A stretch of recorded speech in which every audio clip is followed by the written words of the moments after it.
Hey guys, it's AB. Welcome back to the AbY Tech-Tips channel. Recently I got quite a few requests on WhatsApp asking me to do a particular list of components to buy for a PC build ranging around the 1 lakh budget. And that's what we're going to be taking a look at in this particular video. Without sponsor segues or anything like that, let's just get right into it. Moving on to our first component, which will be the CPU. The CPU of choice that I would recommend for this budget, if you're looking at gaming specifically, is the Ryzen 5 3600. It is a great option for people looking to just get into the deep end of gaming without, going through the whole previous generations, the 1300 or 1200 or the 3400G APU. This is a great processor for gaming right now, especially if you pair it up with a discrete GPU like the 5700 XT, which is what we're going to be putting into this build. Um, I would recommend that you wait for the custom board partners, uh, the custom cards from different companies for the 5700 XT. But let's cross that bridge when we get there. For now, the CPU of choice that I would recommend for this particular build is the Ryzen 5 3600. It does come with a Wraith Stealth cooler, as you all know, and it has a TDP of 65 watt. If you're going for a discrete cooling system like an AIO, I would definitely recommend that you get the 3600 over the 3600X and then overclock the processor instead, which is what we're going to be doing today. We are going to get a AIO and then overclock the processor, and it will give you very close results as to the 3600X when it comes to gaming and other productivity tasks. It has a max boost frequency of 4.2 gigs. The rest is not something that general people should bother themselves with. If you go through the offline market, you will be able to find this processor for around 16,500, which is a deal regardless of what terms and conditions it comes with. Just make sure that if you're going with an offline market deal for the Ryzen 5 or any processor or any other component that you're wishing to buy, make sure that it's from a genuine source. They do provide good warranty in India and it's not imported from Taiwan and it's being resold here. You guys can look through my previous video where I explained how Intel has really screwed up in terms of their whole products.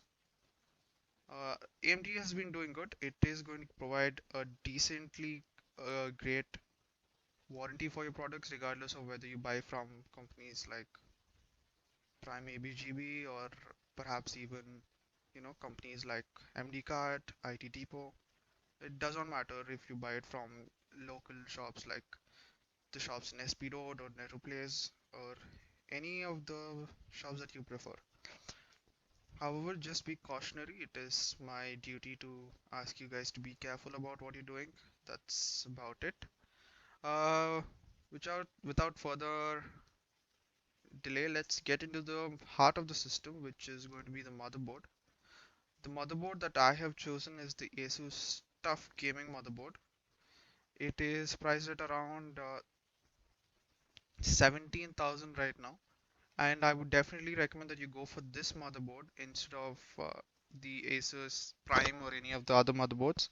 I would ask that you stay really far from MSI motherboards, because if something does go wrong, the RMA and the customer service is really crap in India right now, and it is truly sad that a reputable company like MSA from other countries is having such bad service in India.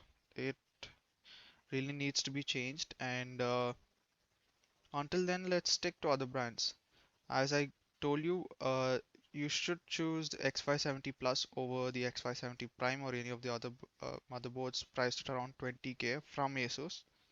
This is the best that you can go for at around this entry level X570 motherboard. Yes, it is pretty steep. You could go for an X470, but I was also looking for, future upgradability where if he or she wants, they can use a 13700X or even a 3900X on this motherboard for content creation or any other purpose that you wish to do. That is the reason I went with the X570 Plus because uh, early adopters do have to pay a pretty penny to use the Gen 4 PCIe Express SSDs. But like all things, the cost of the Gen 4 PCIe M.2 NVMe SSDs will be coming down in the next couple of years, maybe 3 years. But at that point, it won't really matter. That is the reason I went with the X570 chipset instead of the X470 or even the B450. Keeping in mind that I may be interested in future upgradability. There's not much to talk about. It has good power delivery to the CPU. It has, not sure if it supports crossfire, but that's not something you should be inclined towards. Multi GPU, you know, scaling, it's really not worth it. You're not going to be getting 2 times the performance if you use two cards either in NVLink or crossfire. There's not really much else to go about here. You guys can see the reviews through, other bigger brands. That should really not be an issue. 3200 megahertz or 3000 megahertz is what I recommend that you go for with the 3600. Of course, you can go for 3600 megahertz if your budget allows you to. Be wary about the cache latency. Don't be fooled. Don't get something in 19 or 20. I'm not. It is really hard in India to find something at 14 cache latency of 14, which is truly unfortunate considering how inflated the prices are. Anyways, let's get into the true heart of the system, which is going to be the GPU. Right now, only the reference models are available, so I've gone for the cheapest one available, which is from the Sapphire brand. It is at 35K, and you should really not be worried about Sapphire not being a known brand. It is a known brand elsewhere. It is having good RMA at least compared to MSI. So 35,000 is really good for the reference model of the 5700 XT. You're not going to be finding any significant gains if you go for something like the Gigabyte model, which is still a reference model. It's just branded and distributed by a different company. As you guys can see, I would recommend that you wait for custom board partners for the 5700 XT, like Gigabyte, etc. The price should be ranging at around 36 to 38,000. Beyond that, it's truly not worth it. I would recommend that you spend the extra uh, couple of grand, 3 grand, and get the 2070 Super instead. It is providing you with the 5% gain, and I think it's justified since it does come with RTX and it does have a little bit of future proofing compared to the 5700 XT. If the custom board partners ask for a crazy price like 38, 39, 40K, it's really not worth it to go for the 5700 XT. It is truly unfortunate how the prices are so inflated in India. You should be able to get a 2070 Super in the US for 35,000. However, you're getting at the 5700 XT reference model for the same price, which is truly unfortunate. Um, we have to do what we did with the smartphone market, whereby we started consuming so much that there was a lot of competition, and for companies are now forced to produce in India to keep costs low and keep in touch with the demand, and also make a pretty penny while doing the same. If something like this does happen in India, where there's a boom in the demand for computer products, then and only then will the prices fall down. The manufacturing will start in India, and that is the only way that we can see any sort of improvement in all of this. The 5700 XT, as you guys know, it's based on the RDNA architecture. Uh, it is manufactured using the 7 nanometer node process. It has GDDR6 memory, PCI 4.0 support. This really should not matter because the maximum bandwidth allowed by even the PCIe 3.0 is not completely utilized by the current generation of graphics card. Other than that, there is really not much to talk about here. It is great value at 35,000. It is around 8 8K compared to the 8K lower than the cheapest RTX 2070 Super available right now. I think it's around 43K from Galax or Inno3D. This is a great price, but I would definitely recommend that you wait for the custom cards for the same. Moving on, um, we are done with the motherboard. Let's move on to the SSD for now. Next will come the RAM.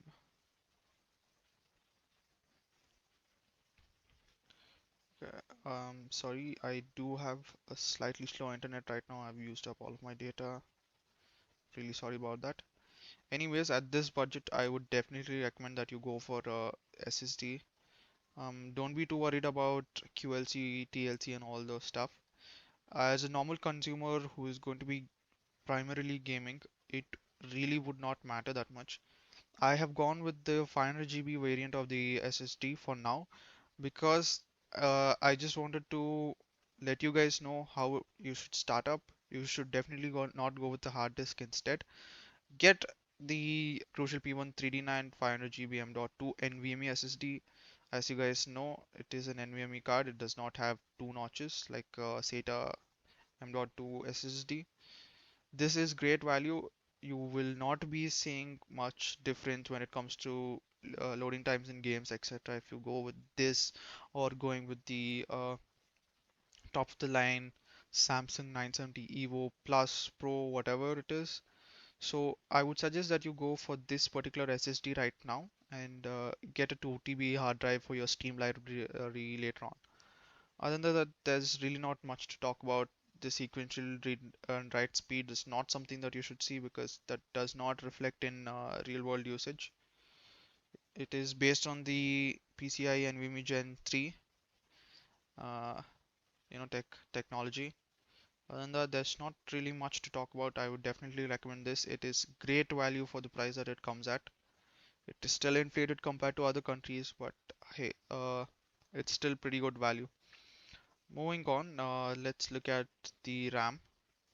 I have chosen the ADATA XPG Spectrix D80 3000 MHz kit here, 8 GB by 2. I would definitely suggest that you go for dual channel RAM. Do not go for a single 16 gig RAM. Uh, well, the reason I went with for 3000 megahertz is because the 3200 megahertz kit was unfortunately out of stock, which was in fact lower than this. It still had a cache latency of 16. Unfortunately, that was not available anywhere, so this was the closest competitor that I could find for the same. I do suggest that you look around in local markets, get at least a 3000 megahertz kit. This is overpriced for a 3000 megahertz kit. Do not be mindful of the RGB, etc. Kindly go for something that gives you best value for your money and use the rest to, you know, put it towards monitor and peripherals because those two will need a separate budget for you to set up. Otherwise, you are going to have a beast of PC and not really be utilizing the entirety of it. Do not be, too wary of RGB and all that stuff. Go for something that gives you at least 3200 megahertz at this price with a cache latency of 16, preferably lower, 15 or 14 also. Um, Other than that, there's really not much to talk about. The RAM prices are inflated right now because of the trade war between Japan and Korea, so there's really not much that you can do about it. I also would like to address the issue whereby should one wait for DDR5? I would say definitely not because DDR5, if you're an early adopter, you will have to pay a pretty penny for the same. It's going to be really overpriced. Think it's going to start at a minimum of 20,000 Indian rupees, and even when it does come out, it's not going to be readily available in our country. That is my particular view. So if you're holding out for the next gen of Ryzen processor in hopes that it will support DDR5 memory, I suggest that you really don't. Especially if you're looking at gaming, it's not going to give you that much of an improvement because only recently have games started to use complete 8 gigs at DDR4 speed. 16 gigs is more than enough if you're truly looking for only gaming. 8 gigs is a bottleneck. It is. Most people think it is not. It is. 16 gigs is the right amount of RAM that you should go for. Anyways, moving on, let's look at what we have left. We have the power supply case and the cooling. Let's look at the power supply first. I went for the Antec HCG 750 watt bronze 80 plus rated power supply. 750 watt is an ample for our current build. 750 watts is going to be handling our 5700 XT and also the Ryzen 5 3600 efficiently, and it is going to be more than enough for most people. It is at 6050 right now. Again, it is truly unfortunate that there's a shortage of power supplies right now and it's not being met by the demand. That is the reason you have to pay 6050. It is usually in the ballpark of around 5k. You can go ahead and talk to your local vendors. You should be able to get this at around 5500 or something comparable.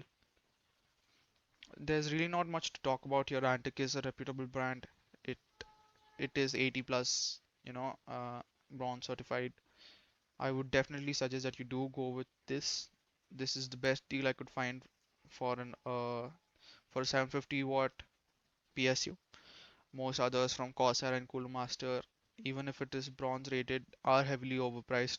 This is also a modular PSU, so you can only attach what you truly need. Other than that, I can't really say anything more.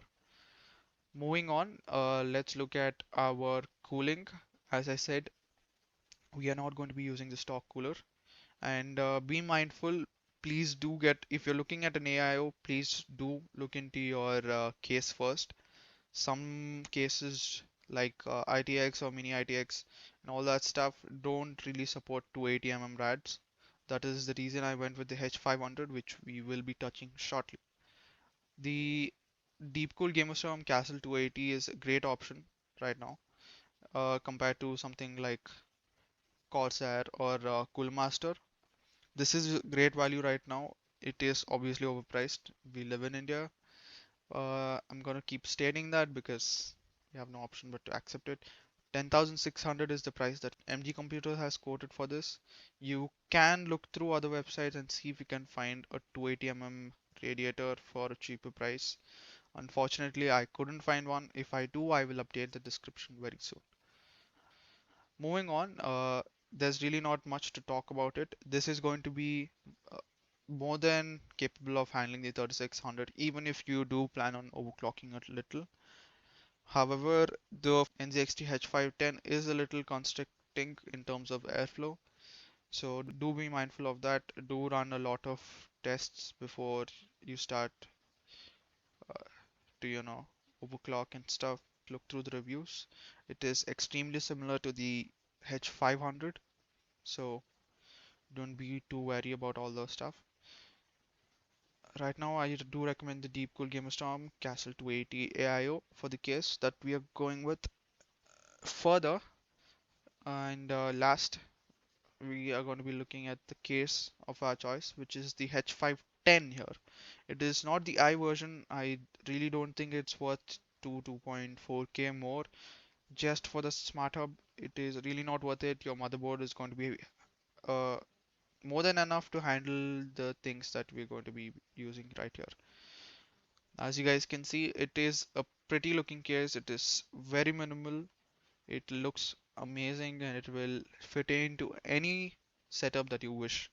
If you're looking for a particular, you know, theme, then there are different colors of the H510 available. There is matte black, there is matte black and red shroud. For the cables, there is a white and black one where the case is white, this is white, and everything else is black. I believe there's a black and blue version too, where the shroud is blue in color. It's all priced at 6400, so you will not have to pay a pretty money just to get a different color like white, which used to be the case a while back. Anyways, that concludes what we have right here. So from Prime ABGB, it comes up to around 38,319. Some people may be wondering why I didn't purchase all of them from the same website like MD Computers or from Prime ABGB. It is because I believe that it is better for people to, look at different websites and get the best bang for the buck that you can. Some components are cheaper, maybe by 100, 200 bucks over on Prime ABGB or vice versa over on MD Computers.